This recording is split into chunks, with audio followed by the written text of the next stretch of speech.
જય શ્રી કૃષ્ણ. તો આજે મારે નાનું કહેવાના છે કે મારી મમ્મા નાની હતી ત્યારે શું કરતી હતી, અને નાની કહેવાની છે કે હું નાની હતી તો શું કરતી હતી, અને મારા અને મમ્મામાં શું સિમિલર કોમન વાતો છે. હલો, મને પોતાને ફટાકડા ફોડવાનો ખૂબ જ શોખ હતો અને હજુ આજે પણ એટલો જ શોખ છે. ઉષ્મા અને હું સાથે ફટાકડા ફોડતા હતા. તો એક વખત દિવાળીના દિવસે ઉષ્મા ફટાકડા ફોડતી હતી ત્યારે એક પથ્થર એની આંખમાં ઓચિંતો આવી ગયો અને એની આંખ ડેમેજ થઈ ગઈ અને અમે તરત જ પછી એને આંખના ડૉક્ટરને ત્યાં હોલિડે હતું, પરંતુ અમારા ફેમિલી આઈ ડૉક્ટર હતા, એની પાસે લઈ ગયા અને એની ટ્રીટમેન્ટ કરવાથી એની આંખ બચી ગઈ. આ એક જોરદાર પ્રસંગ હતો જે અમારે માટે કાયમ માટે યાદગાર રહ્યો.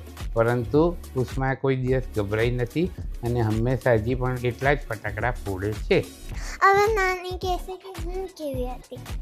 અલ્લી નાની હતી ત્યારે ઉષ્મા જેવી જ લાગતી હતી અને ઉષ્માની માફક ટેલેન્ટેડ છે, બધી રીતે હોશિયાર છે, ભણવામાં બી હોશિયાર છે.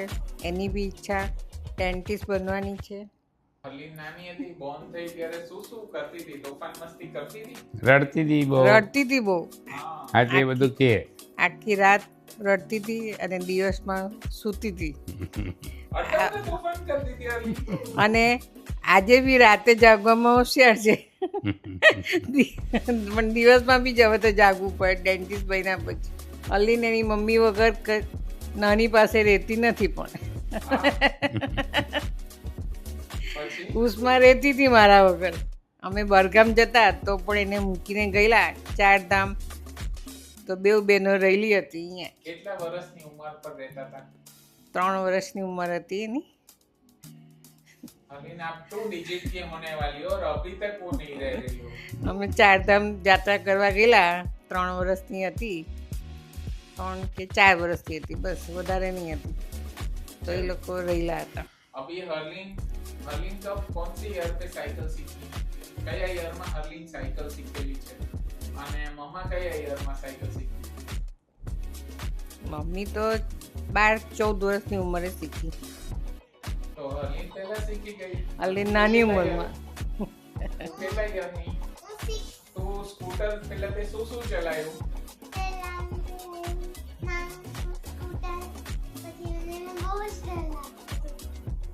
પછી નાની સાયકલ, પછી વોકર કર્યું તે, પછી આઈ થિંક 5 કે 6 યર્સની હતી હું ત્યારે મેં 2 વ્હીલની સાયકલ શીખી. પછી 3 ત્યારે યર્સની તું સાઈડમાં પેલું બેલેન્સિંગ કરવાના વ્હીલ્સ લગાડી દીધા, 4 વ્હીલની સાયકલ ચલાવી. પછી થોડી હજી મોટી થઈ એટલે હું 1 વ્હીલની 2 વ્હીલની સાયકલ ચલાવી. યસ, પછી હર્લિને સપોર્ટ છોડી દીધા. પછી હવે ગિયરવાળી ચલાવ. હવે ગેરવાળી છે. યસ, પછી બીજું હર્લિન, તને સ્વિમિંગ ક્યારે આવડે? મમ્માને સ્વિમિંગ આવડે છે? ના, મને સ્વિમિંગ મમ્મીને ડાન્સિંગ આવડે છે, હલીને આવડે છે. હા. ભરતનાટ્યમ, અને હું સ્વિમિંગ શીખી 7 કે 8 યર્સ.